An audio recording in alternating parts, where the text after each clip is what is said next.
Your blood pressure levels probably indicate is normal. Thanks for using. Wishes you good health. For only na lang kadaling i-monitor yung blood pressure natin ngayon. Diba? Grabe na talaga yung technology ngayon. As in, sobrang laki na ng improvement at ang laki na ng pinagbago. And tignan nyo naman tong digital blood pressure checker na nakita ko dito sa TikTok. Alala ko dati, sobrang mano-mano lang namin mag-check ng blood pressure. Kapag ka nagpapacheck sa akin yung lola ko, ginagamit ko pa nun yung stethoscope. Tapos yung sphygmomanometer na maliit. As in, ganun pa rin naman yung ginagamit ngayon sa hospital. Pero, grabe, for only to ka ng digital blood pressure checker. Di ba? Sobrang sulit. Pinaka nagustuhan ko talaga dito, yung hindi ka na mahihirapan. Di ba? As in, hindi ka na mahihirapan pakinggan yung pulso or yung heartbeat nung chinecheck mong blood pressure kasi okay na eh. Automatic na. Tapos, sobrang dali lang niyang gamitin. Ganito lang, parang ka lang nagsuot ng relo, tapos, itatapat mo lang sa may pulso mo yung pinaka-monitor niya. And then, after niyan, i-on mo lang sa may switch niya.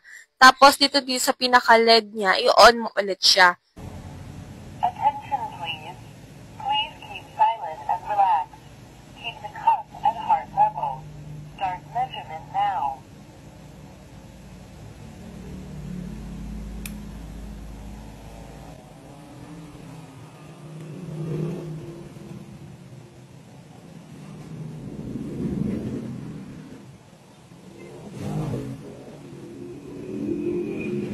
Your systolic blood pressure is 105 millimeter of mercury pillar. Your diastolic blood pressure is 59 millimeter of mercury pillar. Your heart rate is 79 beats per minute. Measurement over. According to the World Health Organization standards, your blood pressure levels probably indicate is normal. Thanks for using. Wishes you good health. Narinig nyo yon, pati siya sasabihin niya sa iyo kung high blood ka, low blood ka, or normal ka. Kaya kung gusto niyan, i-check nyo na lang dyan sa